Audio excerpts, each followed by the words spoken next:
اللہ کا تذکرہ سننے سے، حضور کے صحابہ کا تذکرہ سنانے سے، اور اسی طریقے سے حضور کے صحابہ کا تذکرہ پڑھنے سے انسان کے ایمان کے اندر اضافہ ہوتا ہے، انسان کے ایمان کو تازگی ملتی ہے۔ تو اس طریقے سے میں بھی کوشش کروں گا کہ پوری توجہ سے آپ حضرات کے سامنے حضور کے صحابہ کی شان بیان کروں، اور آپ نے بھی توجہ سے آپ صلی اللہ علیہ وسلم کے صحابہ کا تذکرہ سننا ہے، تاکہ آپ صلی اللہ علیہ وسلم کے ان جان نثاروں کا تذکرہ کر کے اور سن کے ہمارے ایمان کے اندر تازگی پیدا ہو۔ میرے بھائیوں، اس کائنات کے اندر دو جماعتیں ایسی ہیں جن کا انتخاب خود اللہ تبارک و تعالیٰ نے فرمایا ہے۔ ایک جماعت جو حضرات انبیاء کرام کی ہے کہ اللہ تبارک و تعالیٰ نے انبیاء کی جماعت کا انتخاب خود فرمایا۔ میرے بھائیوں، نبی اور پیغمبر وہ آدمی بنا ہے جس کا انتخاب اللہ تبارک و تعالیٰ نے فرمایا ہے۔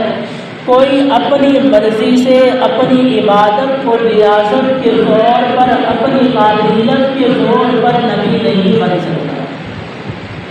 بلکہ نبی وہ آدمی بنتا ہے جس کا انتخاب اللہ تبارک و تعالیٰ فرماتے ہیں۔ تو اللہ تبارک و تعالیٰ نے حضرت نوح علیہ السلام کا انتخاب فرمایا نبوت کے لیے، تو ان کا بیٹا جہنم کا ایندھن بنا۔ اسی طریقے سے حضرت ابراہیم علیہ السلام کا انتخاب اللہ تبارک و تعالیٰ نے نبوت کے لیے فرمایا،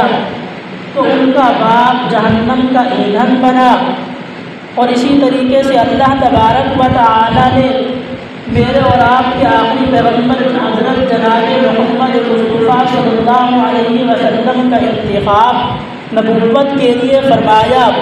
تو حضور کا سگا چچا ابو لہب ابو جہل یہ جہنم کا ایندھن بنے۔ تو میرے بھائیوں، حال سے یہ کہ نبوت یہ اللہ پاک کا انتخاب ہے،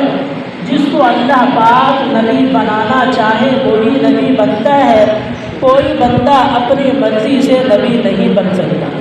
تو اللہ تبارک و تعالیٰ نے یہ نبوت کا سلسلہ جناب آدم علیہ السلام سے شروع فرما کر حضرت محمد مصطفیٰ صلی اللہ علیہ وسلم پر ختم فرما دیا۔ تو ہمارا یہ عقیدہ ہے کہ آپ صلی اللہ علیہ وسلم آخری نبی ہیں، قیامت تک آپ صلی اللہ علیہ وسلم کی نبوت چلے گی۔ آپ صلی اللہ علیہ وسلم کے بعد قیامت تک کسی نبی نے نہیں آنا۔ اگر کسی نے حضور کی نبوت کے بعد نبوت کا دعویٰ کیا تو وہ جھوٹا اور غدار ہوگا، جہنمی ہوگا، لعنتی ہوگا، وہ اللہ پاک کا نبی نہیں بن سکتا۔ اسی طریقے سے دوسری جماعت جس کا اللہ تبارک و تعالیٰ نے انتخاب فرمایا وہ صحابہ کرام رضی اللہ تعالی عنہم اجمعین کی جماعت ہے، کہ جس طریقے سے کوئی بندہ اپنی مرضی سے نبی نہیں بن سکتا، اسی طریقے سے کوئی بندہ اپنی مرضی سے صحابی بھی نہیں بن سکتا۔ اللہ تبارک و تعالیٰ نے جتنی بھی ارواح پیدا کی تھی تو اللہ تبارک و تعالیٰ نے ان کے دلوں کو دیکھا، تو ان تمام ارواح میں سے جو سب سے زیادہ پاکیزہ دل کے لوگ تھے، اللہ تبارک و تعالیٰ نے ان کو چن کر اپنے محبوب کے یاروں کی صف میں شامل فرما لیا، اپنے محبوب کے صحابہ کی صف میں شامل فرما لیا۔ تو میرے بھائیوں، جب یہ دو جماعتیں ایسی ہوئیں جن کا انتخاب اللہ تبارک و تعالیٰ خود فرماتے ہیں، تو میرے بھائیوں اللہ تبارک و تعالیٰ نے انبیاء کی جماعت کا انتخاب کر کے اللہ تبارک و تعالیٰ نے انبیاء کو معصوم بنا دیا۔ اب انبیاء جو معصوم ہیں، معصوم ہونے کا کیا مطلب ہے؟ تو میرے بھائیوں معصوم ہونے کا مطلب یہ ہے کہ انبیاء گناہ کے قریب نہیں جا سکتے اور نہ گناہ ان کے قریب آ سکتا ہے۔ بالکل ان سے گناہ سرزد ہو ہی نہیں سکتا۔ اللہ تبارک و تعالیٰ نے ان کے اندر گناہ کا مادہ رکھا ہی نہیں ہے۔ تو اللہ تبارک و تعالیٰ نے انبیاء کو معصوم بنا دیا کہ نہ انبیاء گناہ کے قریب جائیں گے اور نہ گناہ ان کے قریب آئے گا۔ دوسری جماعت جس کا انتخاب اللہ تبارک و تعالیٰ نے فرمایا وہ حضرات صحابہ کرام رضی اللہ تعالی عنہم اجمعین کی جماعت ہے کہ اللہ پاک نے ان کو محفوظ اور مغفور بنایا ہے۔ محفوظ کا مطلب کہ یہ صحابہ کرام انسان تو ہیں، انسانیت کے ناطے ان کے اندر گناہ کا مادہ تو ہے، لیکن اللہ تبارک و تعالی ان کی حفاظت فرماتے ہیں کہ ان کو اللہ تبارک و تعالی گناہ کے قریب جانے نہیں دیتے۔ جیسے ایک باپ اپنے بیٹے کی انگلی پکڑ کے لے جا رہا ہوتا ہے، بچے کی طبیعت تو ہے شرارت کرنا، وہ شرارت تو کرتا ہے، لیکن جب وہ اپنے باپ کے ساتھ جا رہا ہوتا ہے، اس کے باپ نے اس کے ہاتھ کو اپنے ہاتھ میں پکڑ رکھا ہوتا ہے، تو وہ بچہ اپنے باپ کے ساتھ جاتے ہوئے شرارت نہیں کرتا۔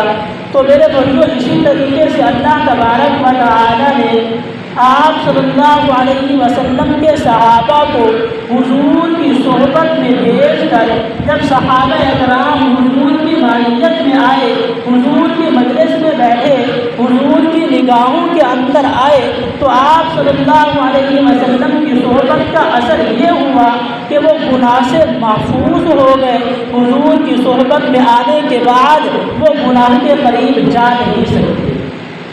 اور اللہ تبارک و تعالی نے صحابہ کرام کو مغفور بھی بنایا ہے۔ مغفور کا مطلب یہ ہے کہ اگر صحابہ کرام رضی اللہ تعالی عنہم اجمعین میں سے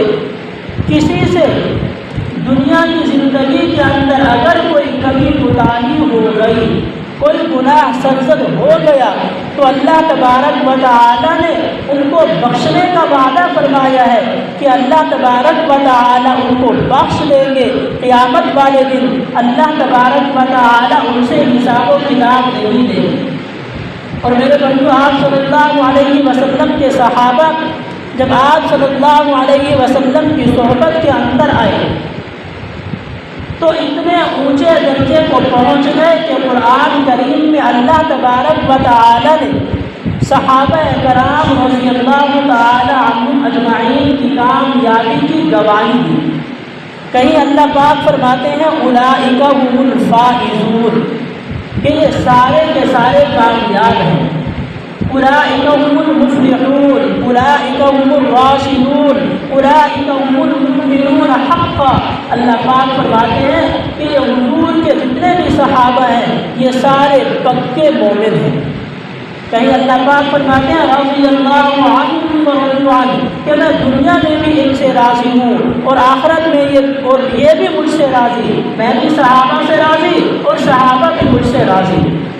تو میرے بھائیو، آپ صلی اللہ علیہ وسلم کے تمام صحابہ حق اور سچ پر ہیں۔ آپ صلی اللہ علیہ وسلم نے ارشاد فرمایا میرے تمام صحابہ ستاروں کی مانند ہیں، تو ان میں سے جس کی بھی تم ابتدا کرو گے تم کامیاب ہو جاؤ گے۔ تو میرے بھائیو، ہماری کامیابی دنیا اور آخرت کی اسی میں ہے کہ ہم آپ صلی اللہ علیہ وسلم کے تمام صحابہ کو سچا مانیں، آپ صلی اللہ علیہ وسلم کے تمام صحابہ کا احترام کرے، تو ہم دنیا کے اندر بھی کامیاب ہو جائیں گے، آخرت کے اندر بھی کامیاب ہو جائیں گے۔ اگر آپ صلی اللہ علیہ وسلم کے صحابہ میں سے کسی ایک صحابی کا بھی کسی کے دل کے اندر بغض ہوگا تو وہ بندہ دنیا کے اندر بھی ناکام اور نامراد رہے گا، اس کی آخرت بھی ناکام اور نامراد ہو جائے گی۔ میرے بھائیو، اگر میرا اور آپ کا کوئی دوست ہو اور دوسرا بندہ آ کر ہمارے اس دوست کو ہمارے سامنے برا بھلا کہے تو ہم اسے پیار سے سمجھائیں گے، ہم اسے کہیں گے کہ وہ بہت ہی اچھا ہے، میرے سامنے اس کا برائی سے تذکرہ نہ کرو۔ اگر وہ پھر بھی نہیں مانے گا ہم پھر اس کو سمجھائیں گے، اگر وہ اپنے ضد پر اڑ جائے تو ہم اسے کہیں گے کہ آپ کو اللہ کا واسطہ دے کر کہتا ہوں کہ آپ اسے کچھ نہ کرو۔ تو میرے بھائیوں، آپ صلی اللہ علیہ وسلم نے بھی اپنے صحابہ کے بارے میں ایسے ہی سمجھایا ہے کہ آپ صلی اللہ علیہ وسلم نے ارشاد فرمایا میرے تمام صحابہ سچے ہیں، اللہ اللہ فی اصحابی لا تتخذوهم من بعدی غرضا، کہ میرے تمام صحابہ سچے ہیں۔ اے لوگوں، تمہیں اللہ کا واسطہ دے کر کہتا ہوں، خدا کا واسطہ دے کر کہتا ہوں کہ میرے تمام صحابہ سچے ہیں، میرے بعد میرے ان صحابہ کو برا بلا نہ کہنا۔ آپ صلی اللہ علیہ وسلم نے ارشاد فرمایا فمن احبهم فليحب احبهم، کہ جو میرے صحابہ سے محبت رکھے تم بھی ان سے محبت رکھو، ومن ابغضهم فبغض ابغضهم، جو بندہ میرے صحابہ سے بغض رکھے تم بھی ان سے بغض رکھو، ومن آذاهم فقد آذانی، جو بندہ میرے صحابہ کو تکلیف پہنچائے تم بھی اسے تکلیف پہنچاؤ، ومن آذانی۔ آپ صلی اللہ علیہ وسلم نے ارشاد فرمایا کہ جس نے میرے کسی صحابی کو تکلیف پہنچائی اس نے مجھے تکلیف پہنچائی، ومن آذانی فقد آذان اللہ، اور جس نے اللہ کو تکلیف، جس نے مجھے تکلیف پہنچائی اس نے اللہ کو تکلیف پہنچائی، اور جو بندہ اللہ کو تکلیف پہنچائے اس کی بربادی کے اندر کوئی شک نہیں ہے۔ تو میرے بھائیو، آپ صلی اللہ علیہ وسلم کے تمام صحابہ سچے ہیں، ہمیں آپ صلی اللہ علیہ وسلم کے تمام صحابہ سے محبت رکھنی ہے۔ انسان کے ایمان کی یہ نشانی اور علامت ہے کہ جو بندہ آپ صلی اللہ علیہ وسلم سے محبت رکھتا ہو، حضور کے صحابہ سے محبت رکھتا ہو، اس سے محبت رکھنا یہ ہمارے ایمان کی نشانی ہے، اور جو حضور کے صحابہ سے بغض رکھتا ہو اس سے بغض رکھنا یہ ہمارے ایمان کی نشانی ہے۔ جو بندہ آپ صلی اللہ علیہ وسلم کے صحابہ کے ساتھ دشمنی رکھنے والے سے، حضور کے صحابہ کے ساتھ بغض رکھنے والے سے دوستی کرتا ہے، یارانہ رکھتا ہے، تو میرے بھائیوں اس کو اپنے ایمان کی تجدید کرنی چاہیے، اس کو اپنے ایمان کے اندر مضبوطی لے آنی چاہیے، تو اس کا ایمان کمزور ہے۔ آپ صلی اللہ علیہ وسلم کے صحابہ بہت ہی اونچے معیار کے تھے۔ ایک مرتبہ ایک لڑائی کے اندر حضرت حمزہ رضی اللہ تعالی عنہ جب شہید ہوئے، یہ آپ صلی اللہ علیہ وسلم کے چچا تھے، کافروں نے حضرت حمزہ رضی اللہ تعالی عنہ کی لاش کے غالباً 11 یا 14 ٹکڑے کیے تھے۔ تو حضرت حمزہ رضی اللہ تعالی عنہ کی بہن حضرت صفیہ رضی اللہ تعالی عنہ کو جب پتہ چلا کہ میرے بھائی کو شہید کیا گیا ہے اور اتنی بے دردی کی حالت کے اندر شہید کیا گیا ہے، تو یہ کفن لے کر اپنے بھائی کے پاس آ رہی تھی۔ تو آپ صلی اللہ علیہ وسلم نے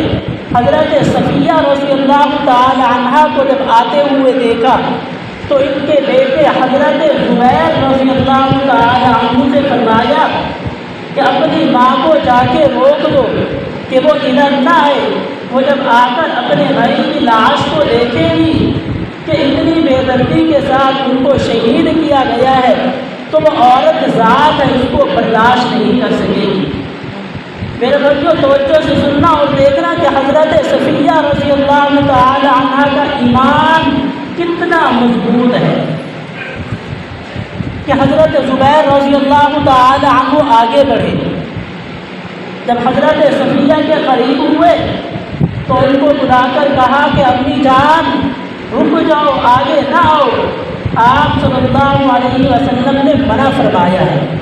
جب انہوں نے یہ بات فرمائی کہ آپ صلی اللہ علیہ وسلم نے منع فرمایا ہے تو حضرت صفیہ رضی اللہ تعالی عنہ کا ایک قدم زمین پر تھا اور دوسرا قدم ہوا کے اندر تھا۔ ایک قدم رکھ کے دوسرا قدم اوپر اٹھایا ہوا تھا، ابھی اس کو زمین پر نہیں رکھا تھا، ان کا دوسرا قدم ہوا پر تھا، وہ وہیں پر ویسے رک گئے، ایک قدم زمین پر اور دوسرا قدم ہوا کے اندر۔ اور حضرت زبیر اپنے بیٹے سے کہنے لگی کہ جاؤ آپ صلی اللہ علیہ وسلم سے پوچھ کر آؤ کہ میرا قدم جو یہ ہوا کے اندر ہے یہ نیچے رکھنے کی اجازت ہے کہ نہیں۔ حضرت زبیر پوچھنے لگے کہ آپ نے ایسے کیوں کیا؟ تو وہ فرمانے لگی کہ جب آپ نے مجھے کہا کہ آپ صلی اللہ علیہ وسلم فرما رہے ہیں رک جاؤ، جب میرے کان میں یہ آواز پڑی تو میرا یہ قدم ہوا کے اندر تھا۔ آپ صلی اللہ علیہ وسلم کا حکم سننے کے بعد اگر حضور کی اجازت کے بغیر میں اپنا یہ قدم زمین پر رکھ دوں تو مجھے یہ ڈر لگتا ہے کہ آپ صلی اللہ علیہ وسلم کہیں ناراض نہ ہو جائے۔ اگر آپ صلی اللہ علیہ وسلم ناراض ہو گئے تو اللہ پاک بھی مجھ سے ناراض ہو جائیں گے۔ اگر اللہ پاک بھی مجھ سے ناراض ہو گئے اور اللہ کا رسول بھی ناراض ہو گیا تو میری دنیا اور آخرت تباہ ہو جائے گی۔ میرے بھائیو، یہ ایک صحابیہ عورت کا ایمان آپ صلی اللہ علیہ وسلم کے ایک فرمان پر کہ جیسے ہی آپ صلی اللہ علیہ وسلم کا فرمان کان میں پڑا وہیں پر رک گئے، قدم ہوا کے اندر تھا تو اس کو زمین پر رکھنا گوارا نہیں فرمایا، بس آپ صلی اللہ علیہ وسلم کو حکم پہنچایا۔ جب حضرت حنظلہ رضی اللہ تعالی عنہ غزوہ احد کے اندر شہید ہوئے تو ان کی جو بیوی تھی وہ اپنی سہیلیوں کے ساتھ دوڑی ہوئی آپ صلی اللہ علیہ وسلم کے سامنے سے گزری۔ میرے بھائیوں، صحابہ کرام کی بھی عجیب شان تھی، عجیب ان کا ایمان تھا آپ صلی اللہ علیہ وسلم کی ذات پر، اور اتنے ایسے حضور کے دیوانے کہ ان جیسی ہستی نہ ان سے پہلے اس دنیا کے اندر وجود میں آئی ہے اور نہ قیامت تک ایسے لوگ پیدا ہوں گے۔ کہ حضرت حنظلہ رضی اللہ تعالی عنہ کی شادی ہوئی، پہلی رات تھی، بیوی کے ساتھ لیٹے ہوئے تھے، مدینہ کی گلیوں کے اندر آواز آئی تؤمنون باللہ ورسولہ وتجاہدون فی سبیل اللہ، کہ ایمان والو اللہ اور اللہ کا رسول صلی اللہ علیہ وسلم حکم دے رہے ہیں اللہ کے راستے کے اندر جہاد کرنے کا۔ بیوی کے ساتھ ہم بستر ہوئے، بیٹھے تھے، ابھی کان کے اندر یہ آواز آئی، بیوی سے پوچھا کہ غسل کروں یا نہ کروں؟ پھر کہنے لگے کہ اگر میں نے غسل کیا تو دیر ہو جائے گی، اللہ اور اللہ کے رسول صلی اللہ علیہ وسلم کے فرمان کی نافرمانی نہ ہو جائے۔ ایسے ہی اٹھ کر میدان جہاد کے اندر دوڑ پڑے، وہاں پر جامع شہادت نوش فرمایا تو ان کی بیوی اپنی سہیلیوں کے ساتھ عورتوں کے خیمے کے اندر جا رہی تھی۔ اس جہاد کے اندر آپ صلی اللہ علیہ وسلم کے ساتھ ازواج مطہرات میں سے یا حضرت ام سلمہ تھی یا حضرت عائشہ رضی اللہ تعالی عنہا تھی، ان میں سے کوئی ایک تھی، تو دوڑی ان کو دوڑنے بھاگی جا رہی تھی ان کو دوڑنے کے لیے۔ ان کو دوڑ کر ان کے کان میں کہا کہ ابو حنظلہ غسل کی حالت میں تھے، انہوں نے غسل نہیں کیا ہوا تھا، آپ صلی اللہ علیہ وسلم کو اطلاع دے دیجئے کہ آپ صلی اللہ علیہ وسلم ان کو غسل دلوائے، وہ حالت جنابت میں تھے۔ تو آپ صلی اللہ علیہ وسلم کو جب یہ پیغام ملا تو آپ صلی اللہ علیہ وسلم گئے حضرت حنظلہ رضی اللہ تعالی عنہ کے نعش کے پاس۔ پھر آپ صلی اللہ علیہ وسلم نے ایسے اوپر دیکھا، اوپر دیکھتے رہے، پھر آپ صلی اللہ علیہ وسلم مسکرائے، صحابہ کرام سے فرمایا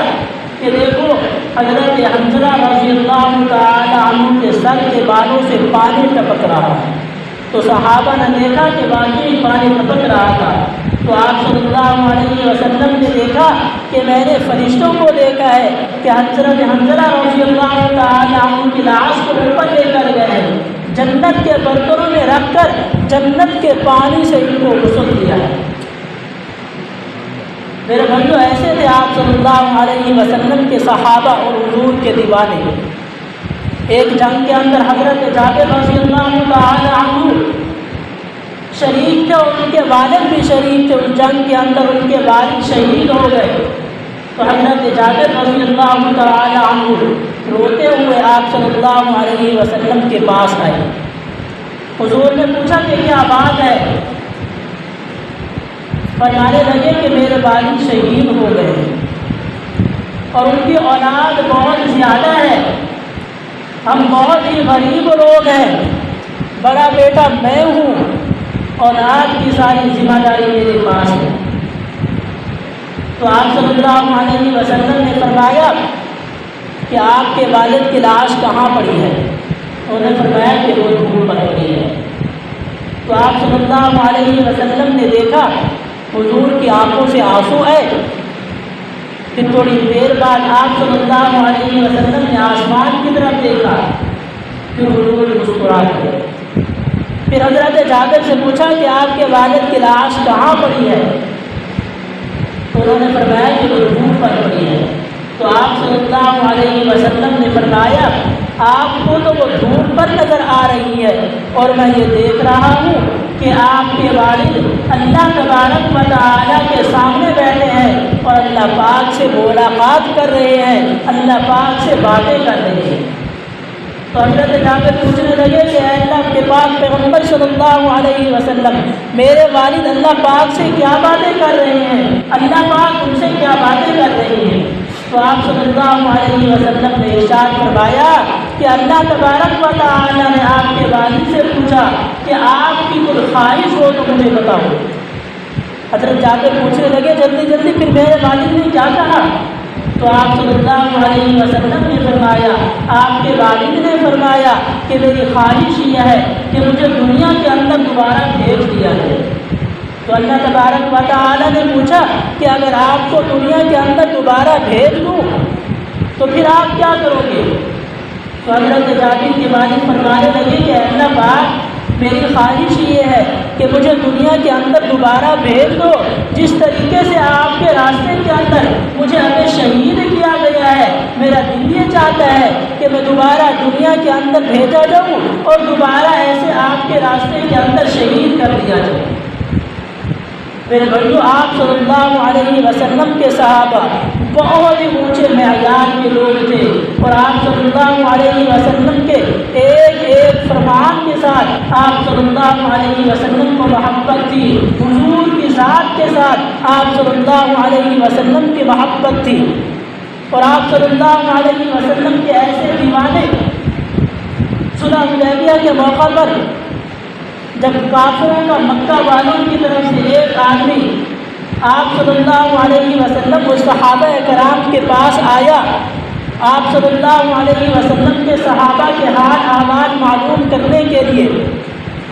جب وہ واپس گیا تو مکہ والوں سے کہنے لگا، خدا کی قسم جیسے آپ صلی اللہ علیہ وسلم کے صحابہ ہیں، جیسے حضور کے صحابہ ہیں، میں آپ کا سفیر ہوں، میں پوری دنیا کے اندر گھوما ہوں، ایران اور فارس کے بادشاہوں کے پاس بھی گیا ہوں، ان کے مرید میں نے ایسے نہیں دیکھے جیسے حضور کے غلام ہیں، جیسے حضور کے صحابہ کو میں دیکھ کر آیا ہوں۔ وہ پوچھنے لگے کہ آپ نے کیا دیکھا ہے؟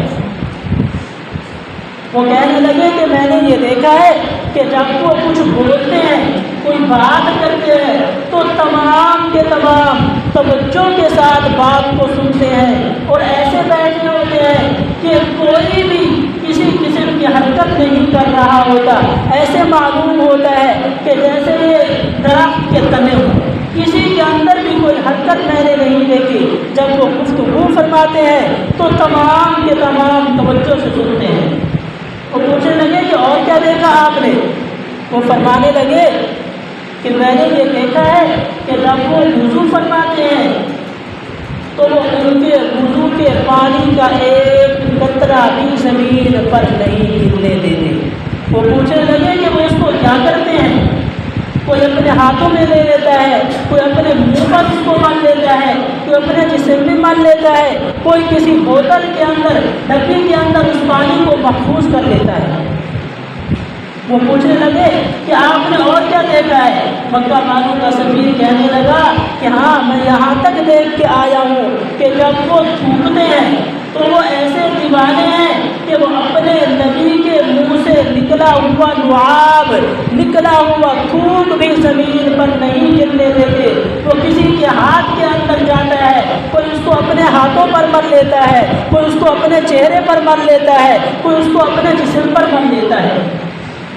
تو میرے بچوں، جیسے آپ صلی اللہ علیہ وسلم کے صحابہ، حضور کے دیوانے، حضور کے شاگرد، تو آپ صلی اللہ علیہ وسلم نے ارشاد فرمایا، اے لوگوں، اگر تم کامیاب ہونا چاہتے ہو تو فَإِنْ آمَنُوا بِمِثْلِ مَا آمَنْتُمْ بِهِ فَقَدِ اهْتَدَوْا، تم ویسے ایمان لے آؤ جیسے میرے صحابہ ایمان لے آئے تھے۔ اگر تم ویسا ایمان لاؤ گے جیسے میرے صحابہ ایمان لائے تھے تو فَقَدِ اهْتَدَوْا، تو پھر تم کامیاب ہو جاؤ گے۔ وَإِن تَوَلَّوْا فَإِنَّمَا هُمْ فِي شِقَاقٍ،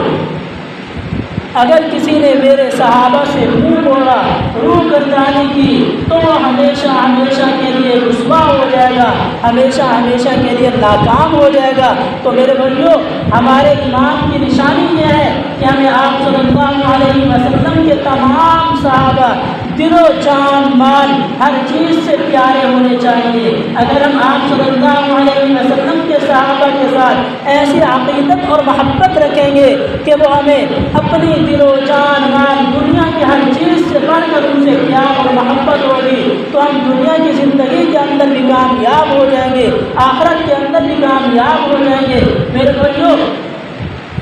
آپ صلی اللہ علیہ وسلم نے ارشاد فرمایا، اے لوگوں، قیامت والے دن اللہ تبارک و تعالی جب تمہارا حساب کتاب کریں گے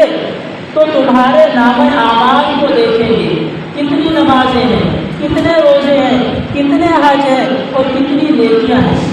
جب میرے صحابہ کی باری آئے گی تو اللہ تبارک و تعالی صحابہ کے اعمال کو نہیں دیکھیں گے، بلکہ صحابہ کی جو میرے ساتھ نسبت تھی، صحابہ کا جو میرے ساتھ تعلق تھا، میرے صحابہ کی جو میرے ساتھ یاری تھی، اللہ تبارک و تعالی اس نسبت اور اس یاری اور اس عقیدت کو دیکھ کر میرے تمام صحابہ کو جنت میں بھیج دیں گے۔ تو میرے بھائیوں، ہمیں بھی آپ صلی اللہ علیہ وسلم کے صحابہ کے ساتھ اگر محبت ہوگی، صحیح معنوں میں عقیدت ہوگی، تو جس طرح آپ اللہ تبارک و تعالی حضور کے صحابہ کی حضور کے ساتھ نسبت کو دیکھ کر ان کو جنت میں داخل فرمائیں گے، تو اگر صحیح معنوں میں ہمیں صحابہ کے ساتھ محبت ہوگی تو اللہ تبارک و تعالی کی ذات سے امید ہے کہ اللہ تبارک و تعالی ہماری اس محبت والی نسبت کو دیکھ کر ہمیں بھی بغیر حساب کتاب کے جنت میں داخل فرما دیں گے۔ اگر ہم بغیر حساب کتاب کے جنت میں چلے گئے تو میرے بھائیوں، اس سے بڑی اور کوئی کامیابی نہیں ہے، یہ سب سے بڑی کامیابی ہے۔ تو دعا ہے رب کریم سے جو کچھ کہا سنا ہے اللہ پاک اپنی بارگاہ میں قبول فرمائے، اور آپ صلی اللہ علیہ وسلم کے ساتھ اور حضور کے صحابہ کے ساتھ ہمیں حقیقی اور سچی محبت نصیب فرمائے۔ آمین۔ وآخر دعوانا ان الحمد للہ رب العالمین۔